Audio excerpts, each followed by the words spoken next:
informer, c'est notre plaisir sur Zoom Eco Live. Mesdames, Messieurs, bienvenue à vous tous à cette nouvelle édition de Partout où vous nous suivez. Nous sommes à Kinshasa, capitale de la République démocratique du Congo. Et bien, tel que vous le savez, nous exploitons différentes thématiques qui ont directement trait à l'économie nationale. Et aujourd'hui, nous parlerons pour commencer de l'état de la nation 2025 pour revenir sur ce point précis concernant l'échelle requise de l'électricité en République démocratique du Congo. Et par la même occasion, nous aurons aussi l'agenda du jour présenté par Adassa Grasse qui nous apportera des précisions concernant les rendez-vous économiques de la République démocratique du Congo. Mais avant d'y arriver, donnons d'abord place aux nouvelles en bref et nous se retrouve juste après. Le président Félix Tshisekedi Tshilombo a dévoilé une restructuration en profondeur du secteur minier congolais, pierre angulaire de l'économie nationale et atout géostratégique majeur dans la transition énergétique mondiale. L'enjeu est de reprendre le contrôle d'un secteur fragmenté, sous-valorisé et souvent capturé par des logiques spéculatives afin d'en faire un véritable levier de développement. L'État annonce avoir récupéré 30 000 périmètres miniers, jusque-là entre les mains d'acteurs peu actifs ou engagés dans de pratiques de rétention foncière. Cette opération marque une rupture avec les années d'opacité. Elle vise à remettre sur le marché de concessions exploitables, à assainir le cadastre minier et à maximiser la valeur stratégique du sous-sol congolais. Plus de détails sur Zoom-Copanet. Comme des coutumes, le président de la République démocratique du Congo s'est exprimé devant le parlementaire réuni en congrès ce lundi 8 décembre 2025. Dans son adresse, il a tenu à éclairer l'opinion publique sur les accords signés à Washington. D'après lui, 4 priorités essentielles guideront l'action gouvernementale dans les prochaines semaines et mois. Ces axes constituent donc une feuille de route indispensable pour traduire l'accord en avancées concrètes sur le terrain. Le président Félix Tshisekedi Tshilombo est revenu sous la portée historique de l'accord de paix conclu à Washington entre la République démocratique du Congo et le Rwanda. Plus de détails sur Zoom-Copanet. La plupart des produits agricoles exportés de la République démocratique du Congo devraient afficher une relative stabilité de prix au cours de la semaine allant du 8 au 13 décembre 2025, selon la note de la Commission nationale de mercurial du ministère du Commerce extérieur. D'après ce document officiel, le cacao est projeté à 5,20 $ le kilogramme contre 4,90 $ le kilogramme une semaine plus tôt. Cette progression s'inscrit dans une dynamique mondiale marquée par des tensions persistantes sur l'offre, notamment en Afrique de l'Ouest, principal bassin de production, et par une demande soutenue de l'industrie chocolatière. Le cobalt, l'un des principaux produits miniers exportés par la République démocratique du Congo, affiche une évolution positive sur les marchés internationaux. Selon les projections de la Commission nationale de mercurial du ministère du Commerce extérieur, ces métals stratégiques devraient bien se comporter au cours de la semaine, allant du 8 au 13 décembre, en se négociant à 48 470 $ la tonne cette semaine, contre 47 886 $ une semaine plus tôt, soit une hausse hebdomadaire de 586 $. Cette progression intervient dans un contexte de forte demande mondiale, notamment liée à l'essor des industries de batteries électriques, des énergies renouvelables et d'électronique. Vous faites bien de continuer de nous suivre et pour commencer, cette fois-ci, nous allons recevoir notre première intervenante, Unamaka, qui nous parle de l'état de la nation 2025, ce point précis concernant l'échelle requise de l'électricité en République démocratique du Congo. Les précisions, nous les aurons bientôt.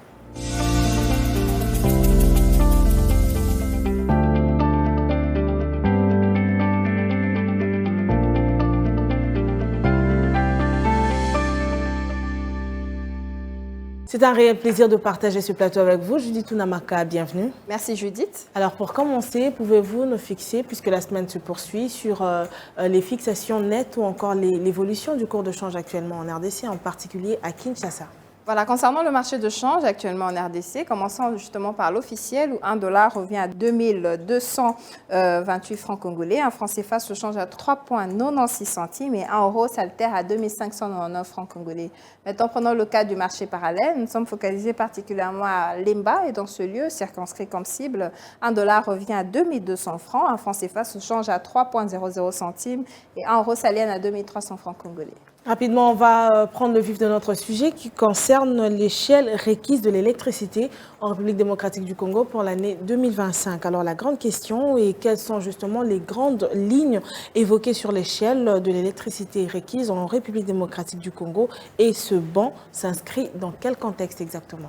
Voilà, l'échelle en électricité en République démocratique du Congo est en nette progression. Voilà, en 2019, seuls 9% des compatriotes avaient accès à l'électricité. En 2025, ce taux a donc été de 21,5% et signe d'une accélération sans précédent de l'électrification nationale, soit la progression la plus rapide de l'histoire congolaise. Et on poursuit que ce banc, justement, s'inscrit dans un cadre très professionnel, dans le cadre de Compact énergétique, colonne vertébrale de la mission 300. Et pour la première fois, la République démocratique du Congo dispose d'un cadre unique qui ordonne l'investissement et la réforme afin de porter l'accès à 62% d'ici 2030, d'accélérer également l'acquisition propre et de mobiliser à l'échelle requise des financements publics et privés. Alors nous sommes quand même assez curieux d'en savoir plus ou encore d'avoir un éclairage sur les différentes actions menées par la SNEL,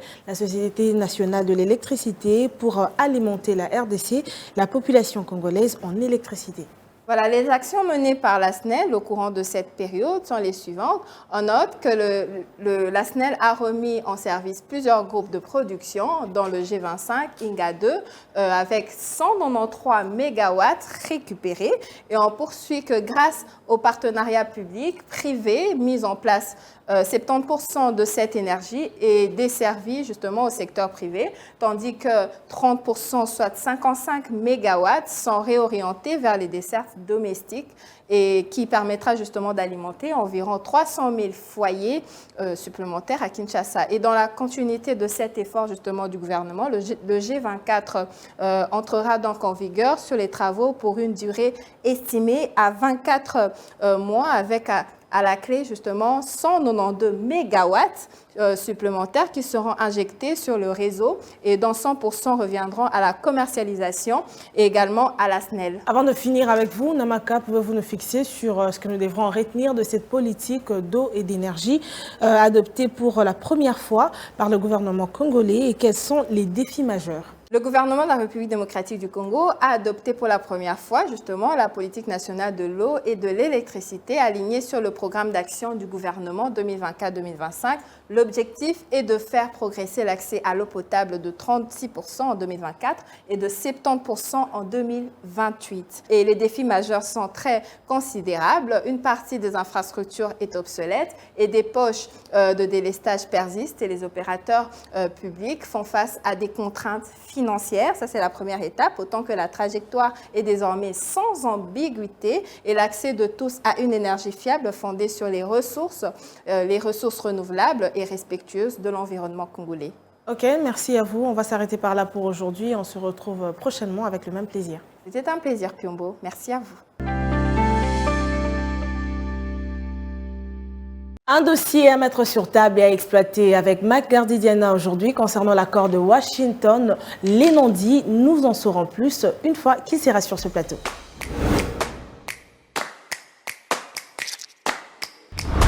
Les non-dits de l'accord de Washington, c'est avec vous qu'on en parle. Gardi, bienvenue. Merci. Comme vous le savez, ça a été signé depuis juin dernier et les chefs d'État de la RDC ainsi que ceux du Rwanda ont paraphé donc le dit accord de Washington le 4 décembre, comme je l'ai dit, au-delà du décor. Sur quoi pouvons-nous croire en cet accord ?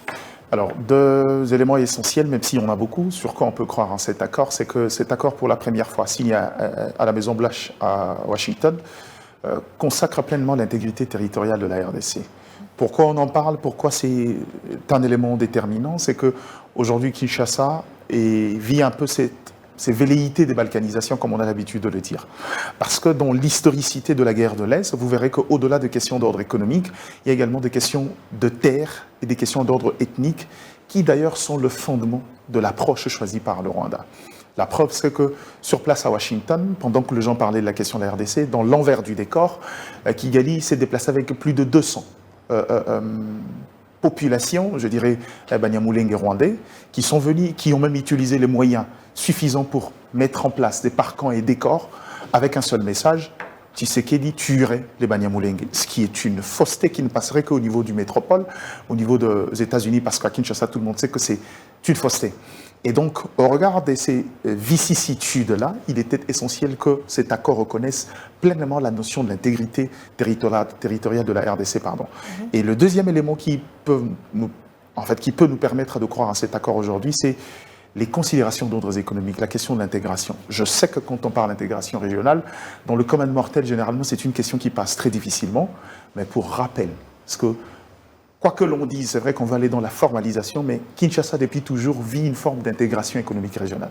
Kinshasa est ce vaste marché autour duquel la plupart de ses voisins viennent un peu tirer profit. De manière formelle, pour certains illicites comme le Rwanda, par les ressources stratégiques, mais Kinshasa s'est toujours montré ouverte pour les autres. Et donc la question de l'intégration économique régionale aujourd'hui, c'est l'idée de pouvoir permettre à Kinshasa, qui a suffisamment de ressources, de pouvoir le mettre également à la disposition de la plupart. Ça ne veut pas dire que les gens viendront puiser nos ressources sans que nous en tirons profit, mais aujourd'hui, c'est d'établir une chaîne de valeur. J'ai l'habitude de dire aux gens, le défaut et la difficulté de l'Afrique, c'est qu'on n'a établi aucune chaîne de valeur entre nous. La plupart des ressources de chaque État a pour seule destination l'Occident. L'Occident a fait un effort de pouvoir, j'ai envie de dire, de couper chaque État africain de son voisin, quitte à établir un corridor qui converge toutes les richesses de l'Afrique vers l'Occident, qui le transforme et nous ramène le produit fini. Et donc aujourd'hui, la notion de l'intégration économique est justement pour moi cette notion d'intelligence économique qui permet à ce que la RDC, qui a suffisamment de ressources, peut recevoir les consortiums, les intérêts des autres États qui peuvent se réunir dans différents types, mais aussi établir une chaîne de valeur. Si par exemple nous on produit le coltan et qu'on peut permettre une usine de transformation, par exemple au niveau de la Tanzanie, qui vont convenablement acheter les ressources de la RDC, en tirer profit, je crois qu'on n'aura pas aucun problème. Et aujourd'hui, l'idée, c'est que puisque ces richesses sont également source de conflits aujourd'hui, comment établir un schéma apaisanti, un schéma transparent. Pourquoi transparent? Parce que si le Rwanda annuellement bénéficie de plus de 2 milliards en termes de ressources illicites exploitées par la RDC aujourd'hui, parce que si le Rwanda doit le faire, la RDC doit également tirer profit de ces 2 milliards-là, que cela se fasse de manière illicite comme d'habitude. Maintenant, la seule dynamique reste, c'est la question de la guerre sur terrain, l'approche militaire. C'est là où peut-être on a encore de bémols, mais la vérité, c'est qu'aujourd'hui, cet accord-là regorge ou encore révèle les aspirations de la République, ou encore révèle l'évolution de la diplomatie congolaise. Maintenant, on attend voir les réactions sur terrain, mais aussi on attend voir la RDC réagir différemment et les autres États faire respecter leur engagement pris devant les États-Unis d'Amérique et les autres États africains. Alors Gardy, vous êtes sans ignorer que la communication non verbale a suscité des vifs débats dans l'opinion, mais quelle est donc la pertinence des symboliques lors de cette signature, sachant que vous étiez sur place d'ailleurs? Par exemple, les gens fustigent un peu l'attitude du chef de l'État, mais je crois que les gens ont tort de pouvoir le faire. C'est vrai, on signe un accord aujourd'hui, un accord qui se signe sous l'imposition des Nations Unies, qui est la force de contrainte que beaucoup de gens sont en train de chercher. Mais la vérité, c'est que quand vous êtes chef de l'État d'un État, vous venez de signer l'accord, mais la situation sur terrain est encore de mort. Je ne pense pas que vous tomberez dans le triomphalisme. Il aurait commis cette erreur-là, on aurait tiré à boulet rouge sur lui pour dire il s'est réjoui d'un accord paraphé, alors que les considérations militaires, on attend encore les résultats. Je trouve cette attitude-là assez responsable, assez raisonnable pour quelqu'un qui s'est dit on a gagné une victoire d'étape. Maintenant, le gros qui reste à faire, c'est qu'on respecte nos engagements ici et que sur terrain, la paix soit retrouvée. C'est alors qu'il pourra. Le symbolique, quelqu'un a posé une question très pertinente pendant une discussion avant le briefing, au briefing au niveau de Washington, c'est pourquoi on n'a pas fait cet accord en dehors de la Maison-Blanche. La réponse est simple. Parce qu'aujourd'hui, l'Institut des paix où cet accord a été signé, aujourd'hui, dans le symbolique, c'est que c'est une institut qui porte en fait les aspirations et les orientations du gouvernement américain, particulièrement de Donald Trump. Aujourd'hui, c'est un peu à l'image de la fondation Clinton, avec certains conflits au monde, cet institut se rige en spécialiste des questions de la RDC. Et ce qui fait qu'aujourd'hui, ce serait un data pour l'administration américaine, si on veut parler de la question de la RDC. Et si on veut se référer sur les engagements de certains États, l'Institut pourra fournir data, mais également d'autres éléments essentiels pour orienter la politique étrangère des États-Unis chez nous. Okay. D'où la nécessité de pouvoir le faire en dehors. Mais pour l'accord, oui, l'accord engage l'État américain parce que l'accord a été signé à la Maison-Blanche entre les deux ministres des Affaires étrangères, il ne faut pas oublier. À ce niveau-là, les deux chefs d'État sont venus paraffer, se mettre d'accord sur le travail qui a été fait par les deux équipes de manière parallèle. Et donc, au niveau de symbolique, les symboliques sont très importantes. Non seulement l'attitude, mais également dans les gestuels. On a vu généralement, quelqu'un m'a posé une autre question de savoir pourquoi un médiateur a l'habitude d'être au milieu entre deux protagonistes et pourquoi l'ordre a été interverti. Juste rassurer l'opinion congolaise que l'ordre qui a été établi lors de la signature à l'Institut of Peace, c'était l'ordre selon la prise de parole. Il n'était pas nécessaire que celui qui est au milieu traverse son co-débatteur. L'idée, c'était le premier à parler, était le premier classé, le deuxième, puis le troisième à la fin des comptes. Donc cet ordre protocolaire n'avait rien à voir parce qu'encore une fois de plus, il ne s'agissait pas de la signature de l'accord, mais il s'agissait de parapher l'accord. Et l'accord a été signé avec tout le protocole nécessaire à la Maison-Blanche, gage de l'engagement de l'État américain sur la résolution de ce conflit. Et donc, les symboliques sont très importantes. Et aujourd'hui, je crois encore que finalement, l'attitude était une attitude que moi je trouve logique. On aura le temps de festoyer peut-être dès lors qu'il y aura le retrait des troupes RDF, et que finalement, les discussions à Doha également vont évoluer et que la population qui vit ce affreux depuis un certain moment vont retrouver leur vie normale. C'est alors qu'on aura un sujet de pouvoir dire. Sinon, dans l'entretemps, moi je pense que l'attitude belliqueuse qu'on peut avoir ou que le chef d'État peut avoir, c'est justifié par le nombre de morts et les affres qu'on connaît, mais aussi la situation économique très tendue dans ces espaces-là. Alors à ce stade, pensez-vous que nous avons atteint la ligne rouge? Si oui, qu'avons-nous concédé? Je crois que Kinshasa a atteint ces lignes rouges parce que la première de règle aujourd'hui, c'est qu'on veut parler des approches économiques, mais on ne peut pas parler des approches économiques sans qu'il y ait un compromis définitif sur la paix. C'est la première ligne rouge que Kinshasa a tenue. Mais je crois qu'au niveau de la concession, je l'ai toujours dit depuis toujours, Kinshasa concède au niveau de la gestion du cas FDLR. La plupart des observateurs, comme moi y compris, on estime que mettre la prédominance de la question de FDLR sur les cas M23 qui a des conséquences et des incidences directes sur la population, serait une grossière erreur. Mais dans l'orientation de la stratégie choisie par le gouvernement via le ministère des Affaires étrangères, c'est de vider la question des FDLR. C'est-à-dire, vous estimez que les FDLR sont un prétexte pour justifier les mesures défensives du Rwanda. J'aime pas cette expression, j'estime l'incursion du Rwanda sur le sol congolais. Eh bien, nous, on propose un plan de démobilisation. On va travailler de manière conjointe avec le Rwanda et l'accord réaffirme l'engagement et la responsabilité du Rwanda dans la démobilisation des FDLR. C'est alors qu'à ces niveaux-là, on pourra passer à autre chose parce que le Rwanda est dans l'approche anticipative. Mais je crois encore une fois de plus que quand on parle de questions de ligne rouge à tenir aujourd'hui, ce n'est pas tant dans la signature de l'accord, mais est-ce que Kinshasa aujourd'hui est prête à pouvoir céder certaines considérations, particulièrement considérations d'ordre économique. Il vous souviendrait qu'il y a eu une usine des raffineries d'or qui était la première à être fermée lorsque les relations sont devenues tendues.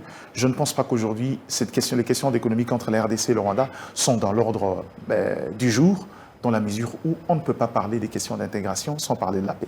Donc en gros, cet accord ici revient sur quelques engagements. Mais la dernière question, c'est qu'est-ce que Kinshasa a concédé? J'ai parlé des FDLR, mais également Kinshasa a concédé aujourd'hui des pouvoirs à court de foi à des gens qui ont manifesté la mauvaise foi depuis toujours. Et Kinshasa accepte de signer un accord où on parle de la résolution de conflits de manière pacifique, alors que depuis les débuts de cette initiative, les adversaires ou le protagoniste n'ont choisi que la voie belliqueuse pour pouvoir faire entendre leur voix. Et encore une fois de plus, je veux rappeler à ceux qui s'interrogent sur la montée de M23, puisque maintenant il y a eu signature d'accord entre la RDC et le Rwanda qui est le vrai instigateur de cette guerre-là, il était logique que les M23 qui sont sur terrain prouvent leur valeur. Or, leur valeur, c'est le langage des armes pour essayer de faire monter les enchères et imposer certaines orientations à Kinshasa autour de Doha où les discussions vont se poursuivre. Donc on est dans un contexte très tendu, mais la vérité c'est qu'aujourd'hui c'est que Kinshasa également doit prendre suffisamment d'intelligence pour activer l'option militaire, question de rééquilibrer les rapports de force qui reste la seule valeur de M23 pour que finalement autour des négociations nous puissions tenir la plupart de nos lignes, mais également que nous puissions répondre de manière efficace à ce rendez-vous de l'histoire. Alors une dernière question pour vous, Gardi. Quels seraient selon vous les mérites de cet accord qui jusque-là n'a aucun incidence sur le territoire? Les mérites de cet accord aujourd'hui est juste de répondre à l'équilibre de pouvoir, à l'équilibre géopolitique. Le premier mérite de cet accord, c'est que la question de la crise de l'Est autrefois était vendue par une histoire tronquée. Quand vous arrivez au niveau de concert des nations, la plupart des États là où se prenaient les grandes décisions, le Rwanda s'est faisait passer pour la victime et que finalement, la RDC racontait une histoire inaudible. Aujourd'hui, la guerre de la RDC a pris une autre tournure. C'est-à-dire le prisme sur cette guerre-là au niveau mondial a changé. Le monde sait maintenant quelle est la vérité sur cette question-là. La preuve, j'aime toujours illustrer par un exemple, les gens ne le savent pas, en l'espace de 24 heures, la ministre des Affaires étrangères a réussi à obtenir l'inscription à l'ordre du jour au niveau du Conseil de sécurité la question de la RDC comme priorité lors de la dernière réunion spéciale sur la RDC, mais aussi d'obtenir au niveau de la zone européenne des sanctions contre le Rwanda en 24 heures. Ce qui prouve à suffisance qu'au niveau de l'affect, au niveau des intentions, la question de la RDC est vue sous un autre angle. C'est le premier mérite. Le deuxième mérite de cet accord aujourd'hui, c'est de pouvoir faire intervenir un acteur au niveau supra. J'ai l'habitude de dire aux gens, le conflit de la RDC ne trouvera pas de solution au niveau de la sous-région parce que la sous-région est une caisse de résonance. La plupart des États pauvres qui sont autour de nous obéissent à des ordres supra. La preuve, le Rwanda. Cette intégration revendiquée aujourd'hui, quand le chef de l'État est arrivé au pouvoir, la première des choses qu'il a fait, c'est aller dans le cadre d'intégration régionale. Donner au Rwanda la possibilité d'exploiter, d'implanter même des usines sur le sol congolais, dans le cadre des joint ventures, parce qu'il n'en avait pas le moyen. C'est associé à des sociétés américaines pour créer des usines, des raffineries d'or, mais malheureusement, puisque la chaîne de commandement était énorme et qu'il répondait à d'autres exigences, il ne pouvait pas satisfaire. Et je comprends même que ce soit la thèse choisie par les chefs de l'État de dire « je préfère discuter directement avec les commanditeurs qu'avec les pantins » parce qu'il s'est rendu compte que la plupart des discussions avec les acteurs des secondes mains n'ont pas permis de changer l'orientation et la politique.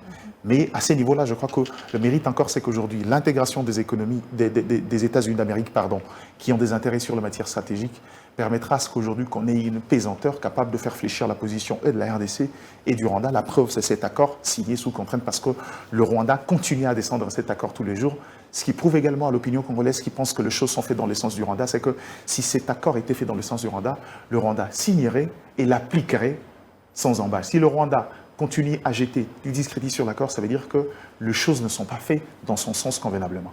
Donc j'aimerais qu'on le comprenne à ces niveaux-là, mais le seul bémol qui nous reste à nous, c'est la réalité sur terrain, et j'espère que le gouvernement est en train de réfléchir pour rééquilibrer les débats.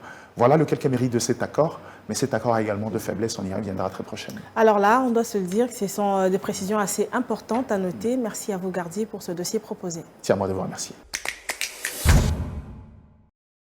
Autre page à présent, les cadres, agents ainsi que les membres permanents du Comité national de suivi des activités de la filière financière et connexe de la cellule nationale des renseignements financiers, CNRF en sigle, ont tenu une séance de travail lundi 8 décembre 2025 au siège de l'institution avec la délégation du département du Trésor des États-Unis conduite par M. Warren Ryan, sous-secrétaire adjoint par intérim. Et cette rencontre intervient donc dans la foulée des deux événements diplomatiques majeurs, notamment la signature de l'accord de paix entre la République démocratique du Congo et le Rwanda, ainsi que la conclusion de l'accord de partenariat stratégique entre la RDC et les États-Unis d'Amérique. Solange Toumba et Junior Bolamba pour le reportage. Ces échanges ont mis en lumière l'importance d'une coopération accrue entre les trésors américains et les institutions congolaises chargées de la lutte contre le blanchiment des capitaux et les financements du terrorisme et de la prolifération. Et cette collaboration revêt une dimension stratégique dans les cadres du processus de paix de Washington qui reconnaît le rôle déterminant des institutions financières dans la lutte contre les flux financiers illicites alimentant les conflits. Les discussions ont également porté sur l'établissement d'un dialogue technique régulier avec un suivi ciblé sur la mise en œuvre des sanctions financières ciblées, la coordination opérationnelle entre les cellules de renseignement financier, la lutte contre le financement du terrorisme et de la prolifération des armes de destruction massive, ainsi que le renforcement de la conformité bancaire et du dispositif de supervision prudentielle. Au cours des échanges, la nécessité pour la CNRF d'intégrer les groupes Egmont, réseau mondial regroupant les cellules des renseignements financiers CRF, a été largement soulignée.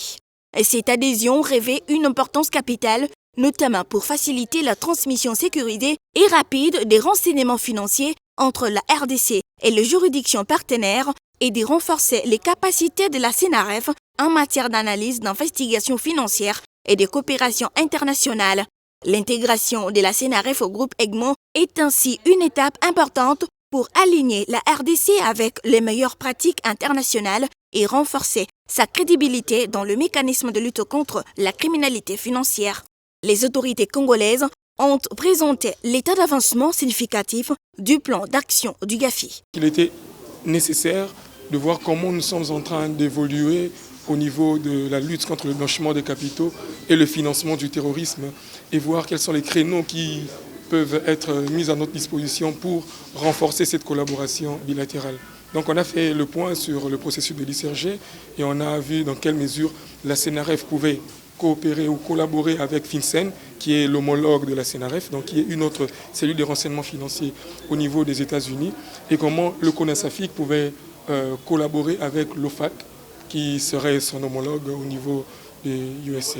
À la clôture de la rencontre, M. Warren Ryan a exprimé sa satisfaction quant aux avancées réalisées par la CNRF dans la mise en œuvre des normes internationales, saluant particulièrement la qualité du travail mené sous la coordination du secrétaire exécutif Adler Kisula Betika Yeye. Cette reconnaissance témoigne du renforcement du partenariat stratégique entre la RDC et les États-Unis d'Amérique et constitue un signal fort en faveur de la lutte conjointe contre la criminalité financière et le financement des conflits. Suivez-moi tous les jours à travers Zoom Wende sur Zoom Eco Live. Abonnez-vous sur notre chaîne YouTube.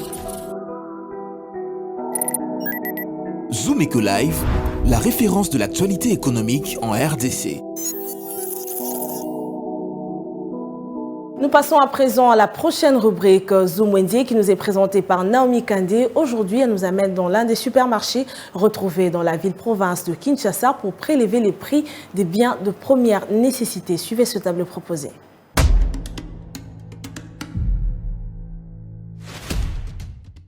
Débutons notre marché du jour avec 1 litre d'huile végétale qui varie entre 15 000 francs et 18 000 francs, tout en dépendant de la qualité et de la marque. Vous avez aussi la possibilité de vous procurer 5 litres d'huile végétale entre 32 000 francs et 34 000 francs. Poursuivons notre marché avec le savon en bloc qui se vend à 700 francs la pièce. Le carton revient à 23 000 francs. Toujours au même endroit, un petit format de savon en poudre revient à 500 francs au supermarché de Kinshasa. Le grand format à 2500 francs. Vous avez la possibilité de vous procurer un grand pot de savon en poudre qui revient entre 13 000 francs et 15 000 francs. Actuellement, au supermarché de Kinshasa, un écolo de semoule jaune se vend à 3 000 francs et 3 500 francs. La semoule blanche revient à 3 000 francs. Parmi les produits de première nécessité, on retrouve également le sucre roux, qui se vend à 1 000 francs ou plus par sacombi. Un grand sachet de sucre roux revient à 21 000 francs. Un sacombi de riz revient actuellement entre 1 000 francs et 1 300 francs, tout en dépendant de la marque. Terminons notre marché du jour avec un sac de riz qui pèse 25 kg, qui varie entre 50 000 francs et 110 000 francs congolais, tout en dépendant de la marque.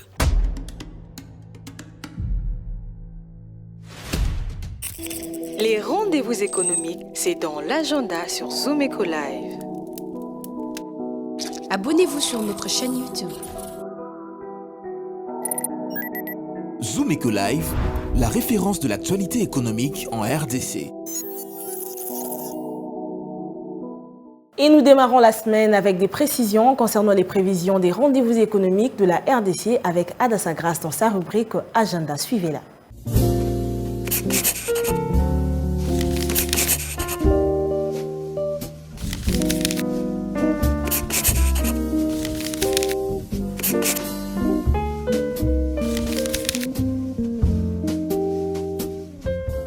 Bienvenue à l'agenda, voici le rendez-vous économique.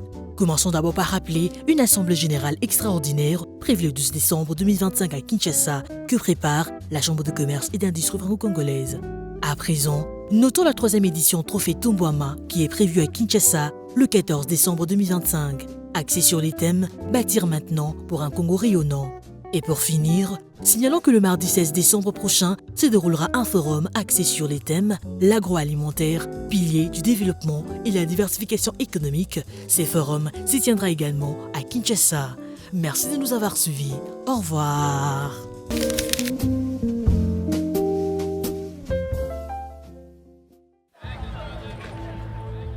C'est art de se tirer d'affaire, de faire face à la crise, de bricoler, de trouver des solutions avec ce qu'on a sous la main. Un art dans lequel les Congolais ont développé un savoir-faire particulier. Article 15. Débrouillez-vous pour vivre. Une autre activité commerciale que nous découvrons dans la ville-province de Kinshasa, une quincaillerie des mitrailles. Et ce commerçant accepte de nous ouvrir ses portes pour nous partager l'expérience de son vécu quotidien. Suivez. Débrouillard jamais, jamais, jamais. Débrouillard jamais, jamais, jamais. Débrouillard jamais.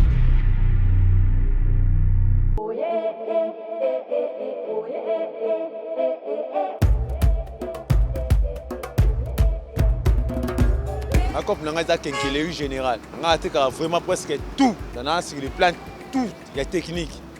On a une activité commerciale privée. Ça fait déjà 12 ans depuis que on a une COP.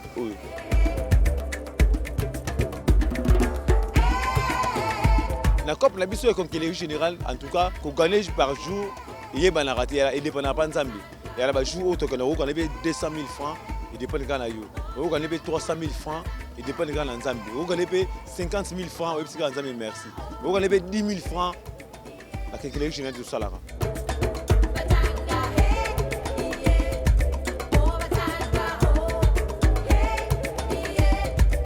Pour économiser et gagner, on a la technique on a Salara. On a la Kelemba, on a la compte privé. À part ça, on a l'épargne et on a la carte.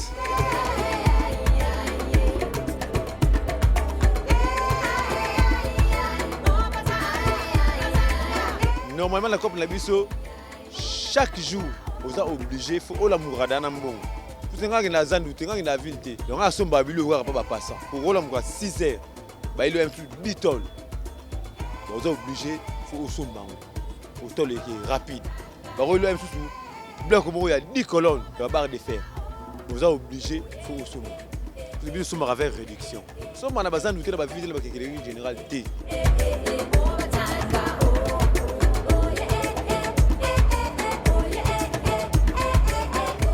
Les difficultés sont énormes, surtout si monnaie nabiso, ils ont vraiment stabilité. Première difficulté autour de la monnaie, ils ont stabilité. Tout ce babylon on a franc congolais. Tant qu'on a teka, autant la valeur ya mbongo, ils ont pesé. Le retour que sommes on a quincaillerie générale, tout le monde en dollars. Maintenant au teka, au moins un mbongo petite décadence. Dollar il a 28 000 francs, il a mis 23 000 francs. Le lot on a 21 500 francs. Donc, tant que Bongo est stabilité, il y a une difficulté dans le biso, coopérant. Deuxième difficulté, il y a la tracasserie à la police, il y a Moka dans le biso. En tout cas, rien à dire, on a évité.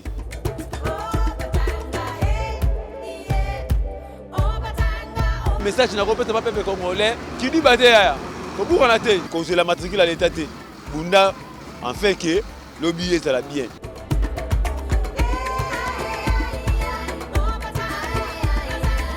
Chef de l'État, jeune Jean le rôle à Bisso. Moi, je suis ingénieur.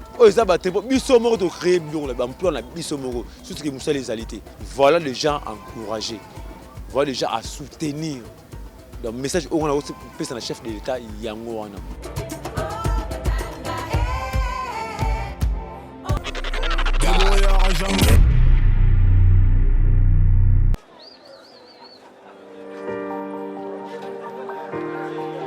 Dans les détails du marché, nous avons appris à vous connaître, à vous comprendre et vous apporter plus de lumière.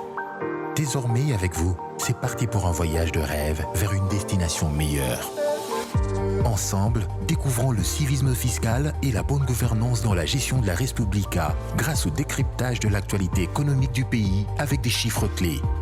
Avec une équipe de professionnels, découvrez le quotidien des Congolais en exclusivité à travers des dossiers et analyses approfondies. Zoomeco TV, la référence de l'actualité économique en RDC.